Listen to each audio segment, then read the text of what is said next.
2 years had passed since the humans returned.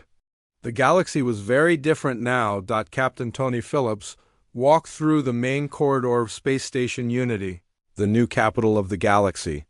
Everywhere he looked, he saw aliens working under human supervision. Zephyrian crystals repaired damaged walls while human engineers told them exactly how to do it.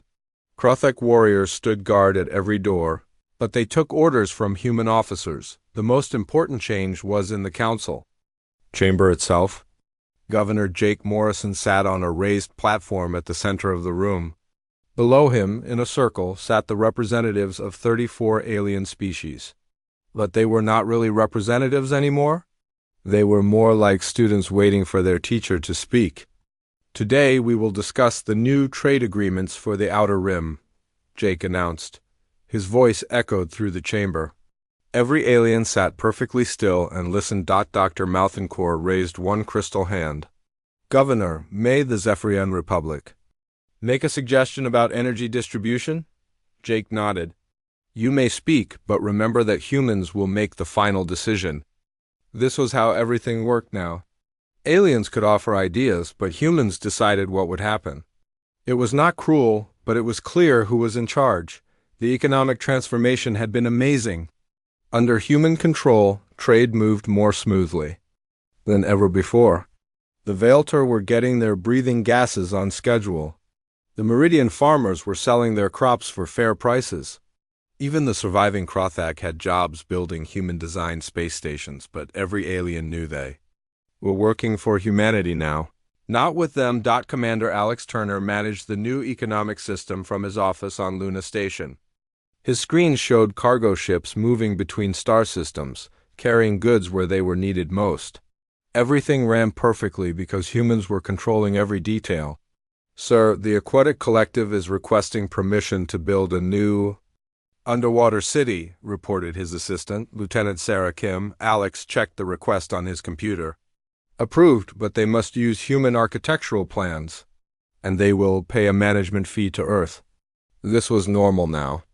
Every major construction project needed human approval. Every new technology had to be shared with Earth first. Every important decision went through human administrators. The aliens had tried to protest at first. The Krothak especially did not like taking orders from anyone. A General Marcus Cole had solved that problem quickly. You can follow human leadership willingly, he had told the Krothak survivors, or you can join your dead comrades. Your choice. The Krothak chose to follow orders. The military situation was the most dramatic change. Before humans returned, dozens of wars had been raging across the galaxy. Now there was perfect peace, but it was enforced peace. Every alien military unit was commanded by human officers. No species could build weapons without human permission. No one could start a war because no one had the power to fight without human approval. Captain Steve Parker, now promoted to Admiral, commanded the Galactic Defense Force from his flagship. His fleet included ships from every species, but human officers commanded them all. Admiral, we are receiving a distress call from the border worlds, reported his communications officer. Pirates are attacking a Meridian cargo convoy. Steve smiled. Launch Squadron 7. Show these pirates what happens when they disturb the peace. The human response was swift and overwhelming. The pirates had been terrorizing the border worlds for months during the Chaos Years. Now they were destroyed in minutes, but the most important change was psychological. The aliens no longer thought of themselves as equals to humans.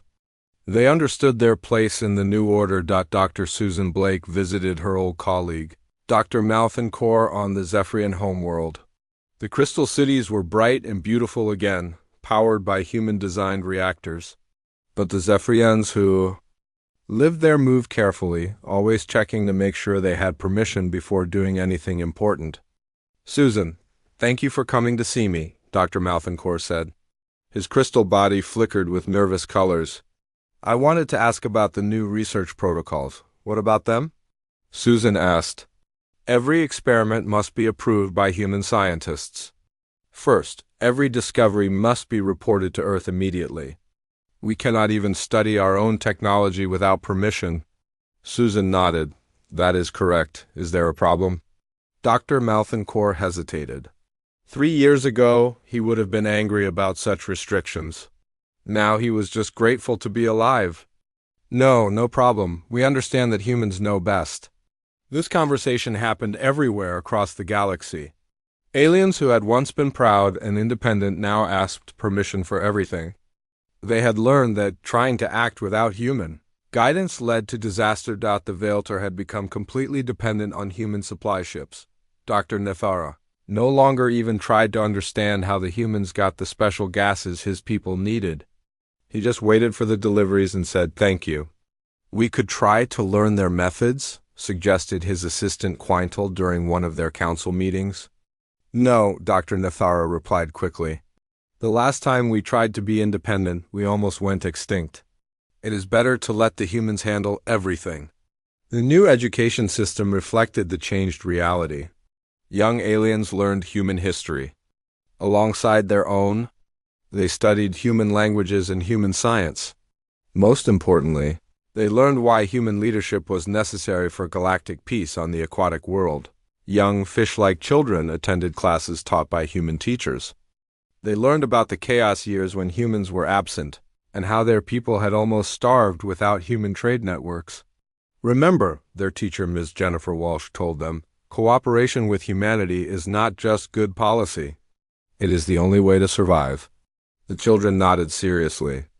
They would grow up never questioning human authority because they understood it was the only thing keeping them safe. Some older aliens still remembered the time before human dominance. They sometimes whispered about the old days when their species had been independent. But they whispered very quietly, and they never suggested going back to those days. Elder Zontai of the Meridians was one of the few survivors from before the chaos years. He remembered when his people had been free farmers who traded as equals with other species. Now they were efficient farmers who grew food according to human agricultural plans. "Do you miss the old times?" His grandson asked him one day. Zontai looked at the peaceful farming fields around them. No wars, no starvation, no uncertainty about tomorrow. "I miss the feeling of being free," he admitted. "But I do not miss watching our people die." The truth was that most aliens were happier now, even if they were not free. Human leadership had brought peace, prosperity, and security. The price was independence. But most aliens thought it was worth paying. Governor Jake Morrison stood on his balcony looking out at the busy space station. Ships from dozens of species came and went, all following human traffic control. Aliens worked alongside humans on construction projects. Children of different species played together in the parks. "Sir, do you ever wonder if we did the right thing?" asked his chief of staff, Lisa Hayes. Jake thought about the question. The galaxy was more peaceful and prosperous than it had ever been, but it was also less free than it had been in centuries. "The aliens made their choice," he said finally. "They chose survival over independence. We just gave them what they asked. And what about us? Are we still the same humans who left 3 years ago?" Jake looked at the aliens below, all of them going about their daily lives under human supervision. "No," he said, "we are something else now. We are the parents of a galactic civilization. And parents must sometimes make hard decisions for their children." The new galaxy was stable, prosperous, and peaceful. It was also permanently unequal. Humans had learned that they could leave the galaxy and watch it destroy itself, or they could stay and control everything. They had chosen control. And deep down, everyone knew it was the right choice. Even the aliens knew it, though they would never admit it out loud. The age of human dominance was complete. And it would last forever because everyone had learned what happened when humans were not in charge. The galaxy had paid the price for taking humanity for granted. Now they would never make that mistake again. 3 years had passed since the humans left. The galaxy was broken. General Marcus Cole stood on the observation deck of his fortress on Kepler Prime. Through the thick glass, he could see the stars. Many of those stars used to have thriving worlds around them. Now most were dark or controlled by the hegemony. His communication device beeped. Admiral Helen Ross appeared on the screen. Her face was serious, but Marcus could see excitement in her eyes. "Marcus, we finally got the message we have been waiting for," Helen said. "The Galactic Council has reached out through secret channels. They are not just asking for help anymore. They are begging." Marcus leaned back in his chair. "What are they offering?" "Everything. Complete access to all their technology. Permanent seats on their High Council. Command of all military operations. Full control over trade routes. And payment for all the damage they caused themselves over the past 3 years. And what does Earth Command say?" Helen smiled. It was not a kind smile. "President Harrison has approved Operation Homecoming. We are going back, Marcus. But this time, we are not going as helpers. We are going as rulers." The message that reached the broken Galactic Council came from Dr. Susan Blake. She had been Earth's chief scientist before the humans left. Now she was Earth's voice to the galaxy. Her holographic image appeared in the nearly empty council chamber. Only 6 alien species were left. They all looked older, thinner, and more afraid than they had 3 years ago. "The Terran Federation has reviewed your request," Susan announced. Her voice was cold and formal. "We are willing to return to the galaxy, but our terms are final. There will be no discussion." The remaining aliens leaned forward. They were ready to agree to anything. First, humanity will have complete voting. Power on all council decisions. No law, no treaty, no agreement can be made without human approval. Chairman Kolthara felt his heart sink, but he nodded. They had no choice. Second, all military forces in the galaxy will be under human command. No species may build weapons or form armies without human permission. General Dexmore, one of the few surviving Krothek, wanted to protest, but he looked around at his dying people and stayed quiet. Third, all trade routes, all economic policies, and all resource distribution will be controlled by human administrators. Dr. Malthancourt thought about his people starving in their dark cities. He nodded quickly. Fourth, every species that wants human protection must publicly admit that their survival over the past century was only possible because of human guidance and leadership. This was the hardest part. The aliens had always seen themselves as equals. To humans, now they had to admit they were children who needed parents. And finally, Susan continued, Earth will receive payment for the 3 years of chaos you caused. You will give us your most advanced technology, your richest worlds, and your most skilled workers. The silence in the chamber was complete. These terms would make humanity the masters of the galaxy. But the alternative was death. "We accept," whispered Chairman Kolthara, "all of it." "When will you return?" "Soon," Susan replied. "Be ready." The first human ship to return was the UES Redemption. Captain Tony Phillips stood on the bridge as his massive vessel dropped out of hyperspace at the edge of what used to be Galactic Council space. The ship was like nothing the aliens had ever seen. During their 3 years alone, humans had been busy. They had built new technologies, designed new weapons, and created new ship designs that were far beyond anything the aliens understood. "This is Captain Phillips of the Terran Federation," he announced to the alien ships waiting to escort him. "We are here to fix your mistakes." The change was immediate and shocking. Human military advisors took control of all defensive operations. Within days, the hegemony advance was stopped. The alien species had been losing ground for 3 years, but humans stopped the enemy in less than a week. General Marcus Cole arrived with the main human fleet. His ships surrounded the hegemony forces and demanded their surrender. The hegemony had been winning every battle for 3 years, but they had never fought humans before. "Surrender now," Marcus broadcast to the hegemony fleet. "You have 1 hour to decide." Supreme Commander Korthvol was furious. "Who are these humans to order us around? We control half the galaxy." "Sir," his intelligence officer reported, "our sensors cannot understand their ship designs. Their weapons are completely unknown to us. And somehow they know exactly where all our ships are located." "Impossible," Korthvol growled. "Attack them." The battle lasted 15 minutes. The hegemony fleet was completely destroyed. Human ships moved with perfect coordination, striking at exactly the right moments. It was like watching adults fight children. The economic recovery was even more impressive. Human engineers arrived at the failing Zephyrian power plants and fixed them in days. Problems that had taken the Zephyrians months to fail to solve were repaired in hours. Dr. Malthancourt watched in amazement as human technicians worked on his people's most advanced systems. "How do you understand our technology better than we do?" he asked. The human engineer, a woman named Lisa Parker, smiled. "Because we designed half of it. You just never realized it." The Veilter were saved just days before their last breathing gas ran out. Human supply ships arrived with perfect timing, carrying exactly what they needed, but the cost was high.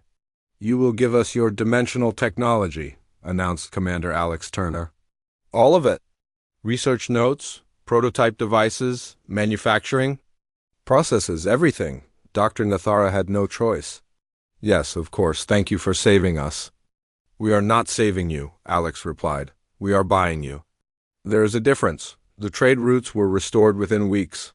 Human economists rebuilt the systems that had taken them decades to develop originally. But now the aliens understood that humans had been controlling everything from the beginning. The new Galactic Compact was signed 6 months after the humans returned. The ceremony was held in the rebuilt council chamber, but it looked very different now. The human section was elevated above all the others. Human representatives sat in comfortable chairs while the aliens sat on simple benches below them. The message was clear: humans were the masters, and everyone else was beneath them. Ambassador Jake Morrison, who had announced humanity's departure 3 years earlier, now announced their return. But he was not an ambassador anymore. He was the governor of the galaxy. "Let this be a lesson to all of you," Jake said to the assembled aliens. "You thought you were our equals. You thought you could survive without us? You were wrong about both." He looked down at the aliens sitting below him. Some looked grateful to be alive. Others looked angry but defeated. All of them looked small. The galaxy tried to live without human leadership. The result was war, death, and chaos. This will never happen again. From now on, humanity will guide every decision, control every resource, and command every military force. The aliens had no choice but to agree. The document they signed gave humans complete control over galactic civilization. It was not a treaty between equals. It was a surrender document. As Jake signed the compact, he remembered the day 3 years ago when he had announced humanity's departure. The aliens had been shocked and angry. Now they were grateful just to be allowed to live. "Do you think they have learned their lesson?" asked Lisa Hayes, who was now his chief of staff. Jake looked at the aliens below him. They were all looking up at him with the same expression children give to their parents after being punished. "Maybe," he said, "but it does not matter. Next time they forget their place, we will remind them again." The galaxy had peace once more, but it was not the peace of equals working together. It was the peace of children obeying their parents. And everyone knew that the parents were watching, ready to punish any child who misbehaved. The age of human dominance had begun. 1 year had passed since the humans left. The Galactic Council chamber looked very different now. Many seats were empty. The ones that were filled held aliens who looked tired and scared. Chairman Kalthara stood at the center of the room. His once proud feathers were dull and falling out. The stress of watching the galaxy fall apart was killing him slowly. "We must contact Earth," he announced to the few aliens who had come to the meeting. "This madness must stop." Counselor Zendai of the Aquatic Collective raised one of his fins. Half of his people were dead from starvation. The others were sick from eating poisonous sea plants. "We have been trying to call them for months. They do not answer." Intelligence Director Vorthak, whose species looked like giant spiders, clicked his mandibles nervously. "I have news about that. We sent long-range scout ships to Sol System. They found something terrible." The room went quiet. Everyone leaned forward to hear. "Earth has built a wall around their entire system," Vorthak continued. "Massive space stations with weapons we have never seen. Energy barriers that block all communication. Our ships cannot get close without being destroyed." "How is that possible?" asked Dr. Malthancourt. The Zephyrian scientist had lost half his body weight. His crystal structure was cracking from malnutrition. We gave them our best technology. They should not be able to build such things. That is what we thought, Vorthak replied. But it seems they learned much more from us than we learned from them. What the aliens did not know was that Colonel Ben Morrison was watching them right now. His ship was invisible, floating just outside the space station. His crew had been spying on the Council for months. "Look at them," said Chief Engineer Rita Campbell. "They are begging like children who lost their parents." Navigation Officer Paul Stevens checked his instruments. "Sir, we are getting reports from across the galaxy. The hegemony has taken 30 more systems. The Krothak are fighting a civil war. The Veilter are abandoning their colonies." Ben nodded with satisfaction. "Good. The weaker they get, the more they will appreciate us when we return." Back in the council chamber, the aliens were arguing about what to do next. The Meridian Elder Zontai was crying. His people had been scattered across the galaxy as refugees. Most were dead. "We should surrender to the hegemony," he said. "At least then the killing will stop." "Never," roared the Krothak General Vexmore. "We are warriors. We do not surrender." "Your warrior pride has cost us everything," snapped Dr. Malthancourt. "If you had listened to human battle plans, we would not be in this mess." "Do not blame us for your weak crystal bodies," Vexmore shot back. "You promised us powerful weapons. Instead, you gave us toys that break in real fights."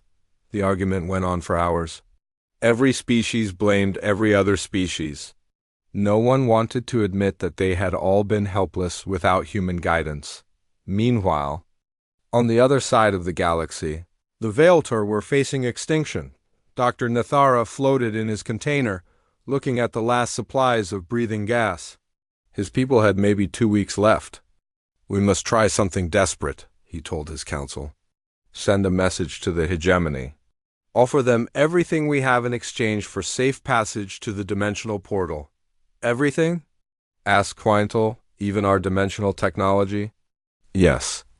If we do not escape to our home dimension, we will all die anyway." The hegemony leader, Supreme Commander Korthval, received the message with great joy. The Veilter dimensional technology was the most advanced in the galaxy. With it, his armies could appear anywhere instantly. "Accept their offer," he told his generals. "But once we have their technology, kill them all. We do not need more weak allies." The Zephyrians were also making desperate deals. Their beautiful crystal cities were going dark. One by one, as the power plants failed, Dr. Malthancourt had tried everything to fix them. But human engineering was too complex. "We must trade with the pirates," he told his science council. "They have power generators from old human colonies." "Those generators are radioactive," protested his assistant. "They will poison our crystal bodies. Then we will die slowly instead of quickly," Dr. Malthancourt replied. "At least we will have time to find a better solution." But there was no better solution. The pirates knew how desperate the Zephyrians were. They demanded the Zephyrians' most advanced computer technology in exchange for the poisonous generators. The Krothak were having their own problems. Without human tactics, they kept losing battles. Their proud warrior culture was being destroyed by constant defeat. General Vexmore stood before his remaining soldiers. There were only a few thousand left from an army that once numbered in the millions. "We will make one last attack," he announced. "We will show the galaxy that Krothak warriors never surrender." His soldiers cheered, but it was a hollow sound. They all knew it was suicide. Without human strategy, they were just throwing their lives away. The attack came 3 days later. The hegemony was ready for them. The Krothak ships flew straight into a trap. In 2 hours, the last great Krothak fleet was destroyed. Dr. Susan Blake watched the battle from her home on Earth. She had been monitoring all the alien communications. Her old colleagues were sending her personal messages, begging for help. "Dr. Malthancourt sent me his entire research library," she told her husband. "He says it is a gift for old friendship, but I know what he really wants. Are you going to help him?" Her husband asked. Susan looked at the reports from across the galaxy. Wars, famine, technological collapse, economic disaster. The aliens. We're learning the hard way what it meant to live without humans. Not yet, she said. Earth's government is waiting for the right moment. When they are desperate enough to accept any terms we offer, that moment was coming soon. The Galactic Council was down to 12 species. The rest were either dead, absorbed by the hegemony, or had fled to distant parts of the galaxy. Chairman Kalthara called one last meeting. Only 8 species came. They sat in the huge empty chamber, looking like lost children. We have one choice left, he said. We must humble ourselves completely. We must admit that we cannot survive without human help. We must offer them anything. They want, what if they refuse? Asked Counselor Zendai. Kalthara looked around the empty chamber. Then we will die with dignity, but at least we will die knowing we tried. The message was sent that night. It was not a formal diplomatic communication. It was a simple plea for mercy from a dying civilization to the species that had once been their partners. The message was short. We were wrong, we need you, please. Come back, we will pay any price. On Earth, President Harrison read the message in his office. He smiled and turned to his advisors. Gentlemen, it is time to go home. 6 months passed since the humans left. The galaxy was starting to fall apart. Commander Thexmore of the Krothek fleet looked at the battle reports on his screen. The numbers were bad. Very bad. His people had just lost a major fight against the hegemony of Korth, and many ships were destroyed. How did this happen? He asked his second-in-command. Sir, we attacked head-on like we always do, but the hegemony was ready for us. They knew exactly where we would come from. Thexmore hit his desk with his big gray fist. When the humans were here, we won every battle. Captain Parker always knew what to do. He would tell us to attack from 3 sides or wait for the enemy to make a mistake. Now we fight like wild animals. The hegemony had been waiting for this moment. As soon as the humans left, they began attacking their neighbors. Without human mediators to keep peace, without human military advisors to help with defense, the smaller species had no chance. The peaceful Meridian colonies were the first to fall. Their leader, Elder Zontai, sent desperate messages to the Galactic Council asking for help. But help never came. Director Karen Walsh watched the battle from her secret base on Luna, stationed near Earth. She and her team had been monitoring the galaxy since the humans left. Her assistant, Commander Alex Turner, shook his head as he watched the Krothek ships explode on the screen. They are fighting like children, Alex said. No plan, no coordination, no strategy, just charging forward and hoping for the best. Karen nodded. That is exactly what they are. We have been their brains for so long they forgot how to think. The Krothek were not the only ones having problems. The Vaelter, who lived in special atmosphere suits, were running out of the rare gases they needed to breathe. For 100 years, human supply ships had brought them what they needed from across the galaxy. Now those ships were gone. Dr. Nethara, a Vaelter scientist, floated in his glass container looking at the gas readings. The numbers were dropping fast. In 3 months, his people would start dying. We must find the gas ourselves, he told his team. The humans made it look easy, but we never learned how they did it. His assistant, a younger Vaelter named Quintal, checked the star maps. The nearest source is in hegemony space. But they will not trade with us. They want our technology in exchange for gas. Then we give them what they want? Dr. Nethara said sadly. We have no choice. The Zephyrians were having different problems. Their crystal bodies needed special energy to stay healthy. Human engineers had built power plants that gave them exactly what they needed. But now those plants were breaking down. Dr. Malthankor stood in the main power station watching the energy levels drop. Red warning lights flashed everywhere. His people were already getting sick from the wrong kind of energy. Can we fix it? Asked his engineering team. I do not know, Dr. Malthankor admitted. The humans built this with their own mathematics. We can copy what they did, but we cannot understand why they did it. The economic problems were even worse than the military ones. The Galactic Trade Network had been designed by human economists. They understood how to move goods efficiently between different species with different needs, without humans. The trade routes stopped working, ships got lost, cargo arrived at the wrong places. Prices for basic goods started going up fast. On the water world of Aquatica, the Fishlight Collective was running out of food. They had always traded their underwater crystals for food from farming worlds, but now the trading ships were not coming. "We must eat what we can find in our own oceans," said Elder Splashtie, "but our seas have been empty for many years. We used all our fish to trade for better food from other worlds." The communication system was failing too. The galactic network that let all species talk to each other had been maintained by human technicians. Now messages were taking weeks to travel between worlds. Some messages never arrived at all.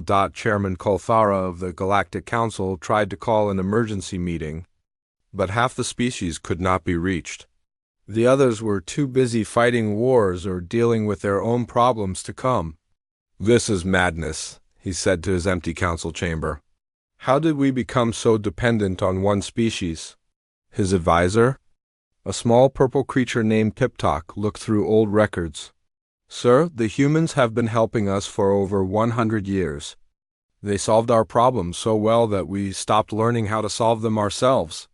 Colonel Ben Morrison watched all of this from his hidden ship. His sister Rita Campbell, who now worked as his intelligence officer, brought him daily reports. "The hegemony has taken 12 more systems," she reported. "The Zephyrians are offering their most advanced technology to anyone who will give them power. The Veilter are considering going back to their home dimension." Ben smiled coldly. "Excellent. How long before complete collapse?" "At this rate, 6 months, maybe less." The worst part was that the aliens were starting to fight each other. The Kruthak blamed the Zephyrians for not sharing their technology. The Zephyrians blamed the Veilter for not helping with defense. Everyone blamed everyone else. Three-way war started in the Outer Rim. The Aquatic Collective attacked a Meridian refugee fleet, thinking they were hegemony spies. The Meridian survivors joined the hegemony for protection. The hegemony used them as soldiers against their own former allies. Dr. Susan Blake, who had been Earth's chief scientist, watched the reports from her home in New York. She had been secretly monitoring her old alien colleagues. Many of them had tried to contact her directly, begging for help. "The Zephyrian Dr. Malthancor sent me 50 messages this week," she told her husband. "He is desperate. Their power systems are failing and their people are getting sick." "Will you help him?" her husband asked. Susan thought about it. "Not yet. Earth's orders are clear. We wait until they are ready to pay the real price." The galaxy that had been peaceful and prosperous for 100 years was now full of war, poverty, and fear. Trade had stopped, communication was broken. Different species were fighting each other instead of working together, and at the center of it all was one simple truth that the aliens were slowly learning. They had never been equal partners with humanity. They had been children being taken care of by adults. Now the adults were gone, and the children did not know how to survive on their own. The Galactic Council still met sometimes, but fewer species came each time. The once great chamber that had been full of hope and cooperation was now mostly empty. The aliens who did come spent their time arguing about whose fault everything was. None of them wanted to admit the truth, but deep down they all knew it.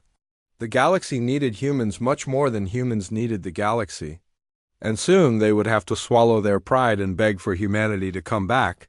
But when that day came, the price would be much higher than anyone imagined.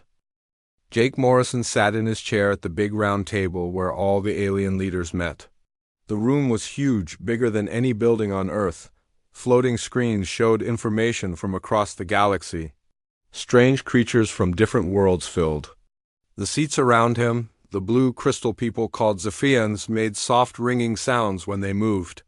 The big gray warriors known as Krothak breathed heavily through their thick necks. The ghost-like Veiltor floated in glass boxes filled with special air. All of them had been meeting like this for over 100 years. Jake looked at the message on his small computer screen. His hands shook a little as he read it again. The words were simple, but they changed everything. Earth was calling all humans home. Lisa Hayes, his young helper, noticed something was wrong. She had worked with Jake for 5 years and knew his face well. "Sir, are you okay?" she asked quietly. Jake closed his computer and looked around the room. 47 different types of aliens were here today. Some looked like animals from Earth. Others looked like nothing he had ever seen. They all trusted humans to help them solve their problems. "Pack our things, Lisa. We are going home," Jake said. Lisa's eyes went wide. "Home? But sir, we have 3 big meetings next week. The trade talks with the Meridian people, the peace treaty between the Krothak and the Hegemony, the new defense plans for the outer systems." "Not our problem anymore," Jake replied. 3 days later, Captain Steve Parker stood up in the middle of a normal meeting. All the aliens stopped talking and looked at him. Steve was known across the galaxy as the best military leader they had. He had saved millions of lives in the last war. "The Terran Federation is leaving the Galactic Council," Steve announced. His voice was calm and clear. "All humans will go back to Earth space in the next 60 days. "This decision cannot be changed," the room exploded with noise. Aliens jumped up from their seats. Some shouted. Others made strange sounds of fear or anger. The 4-armed Counselor Vexhai hit his desk with all his hands. "You cannot just leave," he yelled. "We have deals, trade agreements, defense contracts." "You promised to help us. All deals are ended," Jake said as he stood up. "Earth has chosen to be alone. We wish you good luck." But Jake did not tell them the real truth. Humans had been getting ready for this day for many years. While the aliens thought humans were just helpful friends, Earth had been learning and preparing. They studied every alien technology. They memorized every trade route. They mapped every weakness in the galaxy's defenses. Dr. Rita Campbell worked on a secret base on the dark side of Earth's moon. She looked at the reports coming in from across the galaxy. Human agents were everywhere, watching and learning. They had been doing this for 30 years. "The Krothak military depends on our battle plans," she told her team. "Without us, they fight like children. The Zephyrian economy only works because we built their computer systems. The Veilter need our supply ships to get the special gases. They breathe." Her assistant, Paul Stevens, nodded. "What about the Hegemony?" "They have been quiet lately," Rita smiled. "They have been waiting for this moment. Our spies say they are ready to attack as soon as we leave. They know the other aliens cannot stop them without us." Back in the council chamber, aliens were still arguing and begging. Some offered more money. Others promised better deals. The Meridian leader, a tall, thin creature with 6 arms, came to Jake personally. "Please, Ambassador Morrison," the Meridian said. "My people cannot survive without human protection. The Hegemony has been threatening us for years. Only your military keeps them away." Jake felt sorry for the Meridian. They were peaceful people who only wanted to farm and trade. But Earth had made its choice. "I am sorry, but the decision is final. You must find another way." The Zephyrian scientist, Dr. Malthancourt, approached next. His crystal body was flashing worried colors. "The fusion reactors we built together will stop working without human engineers. Millions will die from cold and darkness. Then you should have learned how to fix them yourself." Jake replied. One by one, the aliens realized that humans were serious. This was not a threat or a way to get better deals. Earth really was leaving them alone. Colonel Ben Morrison, Jake's younger brother, watched everything from his hidden ship near the space station. His crew had been recording every conversation and every alien reaction. They would take this information back to Earth. "They are starting to panic," said Chief Engineer Rita Campbell over the radio. "The Veilter are already talking about going back to their home dimension. The smaller species are asking the Krothak for protection," Ben smiled. "Good, let them. See what the galaxy is like without us?" The human evacuation began the next day. Ships arrived from Earth to collect people and equipment. But the aliens noticed something strange. The humans were not packing everything. They were destroying things. Computer systems were wiped clean. Military bases were blown up. Trade centers were abandoned with all their secrets erased. The humans were making sure that nothing useful would be left behind. Steve Parker oversaw the destruction of the main human military base. His soldiers worked quickly and efficiently. Every weapon was removed. Every piece of technology was either taken or destroyed. Even the buildings were torn down. "Sir, the Krothak are asking if they can have our old equipment," reported Lieutenant Tony Phillips. "No," Steve replied. "They can figure out how to make their own weapons." The last human ship left the galactic capital exactly 60 days after the announcement. Jake stood on the bridge watching the space station get smaller through the window. He had lived there for 20 years. It had been his home. "Any regrets, sir?" Lisa asked. Jake thought about all the friends he was leaving behind. All the problems that would soon begin. All the wars that would start. "Ask me in a few years," he said. As the ship jumped to hyperspace, heading for Earth, Jake knew that the galaxy would never be the same. The aliens would learn what it meant to live without humans. And when they finally understood, they would pay any price to bring them back. But next time, things would be different. Next time, humanity would be in charge.